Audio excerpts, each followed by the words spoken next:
Hey guys, and welcome to Magical, Mystical, Mythical Monday. If we have never met before, my name is Kim and I'm a creative freelancer with a passion for film and the written word. And if we have met, welcome back. And on today's Magical, Mystical, Mythical Monday, we're talking dark fantasy. Let's get started.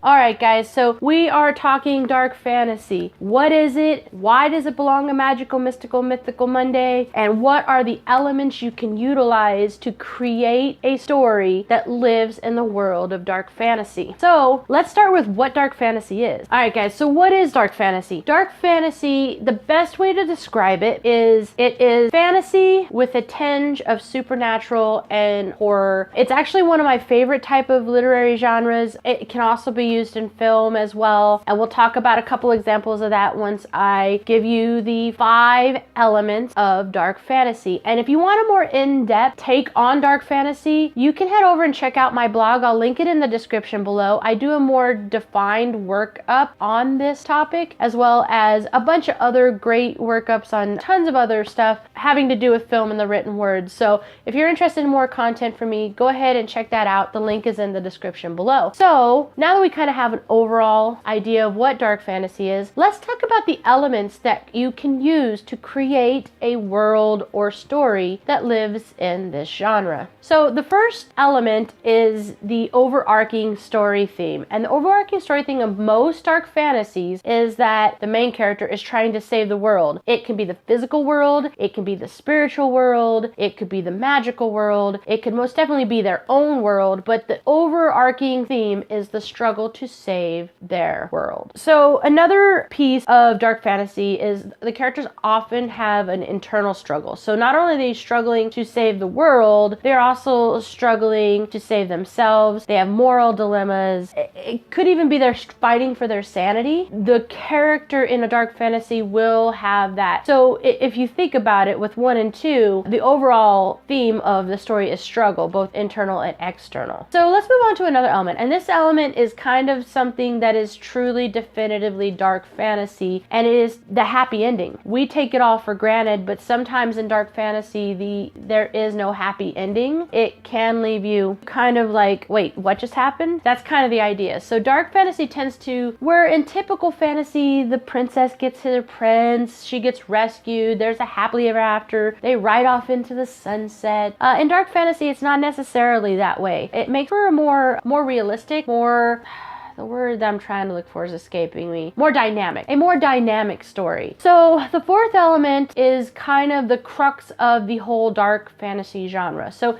it takes a world of fantasy, and that could have elves, it could be anything, it could be modern day, and it wraps itself in mythology and legend and supernatural occurrences. So much like I said with the definition, dark fantasy is a fantasy world where there are tinges of supernatural, horror, mythology, and legend. And that's what makes it such a unique subgenre of fantasy, is that it does, and are sometimes very hard to put into a category because it does kind of hop on the line between a couple different things. So that would lead me to my 5th element, and the thing I think writers need to realize and utilize a little bit more in this genre, and that is there is a tendency for the writer to utilize these instances to almost make the reader question their own sanity. It is a great device tool to have someone be like, wait, I would do that. Does that mean I'm crazy? You know, kind of thing. Like, it just has them question their own sanity. So those are a couple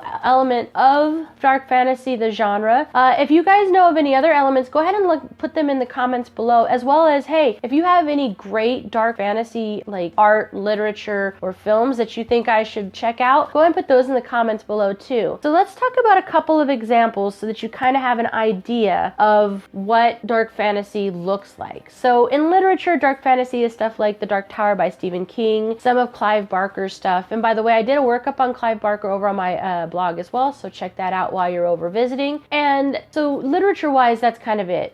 Bram Stoker's Dracula can kind of be put into dark fantasy. Sometimes it falls into the gothic romance, which we'll talk about at a later date, but it could be lumped into dark fantasy as well, most definitely. Mary Shelley's Frankenstein, much like Bram Stoker's Dracula, kind of bridges the gothic romance, dark fantasy kind of genres. And so that literary otherwise, that's kind of a couple of examples. So dark fantasy in film, so a couple of examples would be Edward Scissorhands, which is a great movie, but definitely has a dark tinge. Most of Tim Burton stuff could fall in this dark fantasy area. And Underworld would be another good one, set in modern world, but definitely has a fantastical element, definitely dark fantasy. And then Legend, 1985. It's a Ridley Scott film. And by the way, I'll link in the little card up here, but I actually did a piece on my top 5 Ridley Scott films, and actually Legend was one of them, so check that out if you get a chance. And that's just a couple examples of where dark fantasy lives in film and the written word. And guys, that's it for today. I hope this really helped you clarify what dark fantasy is. If you liked the video, go ahead and give me a thumbs up. If you're digging on Magical, Mystical, Mythical Monday, then go ahead and hit that subscribe button, because remember, I do post 5 days a week. Every day is a different show, but they all have to do with film and the written word. And I will put a link in the description below to some of those resources and stuff. Some of them will be affiliate links, so thank you ahead of time for supporting the channel. And guys, that's it for today. So until next time, safe journeys.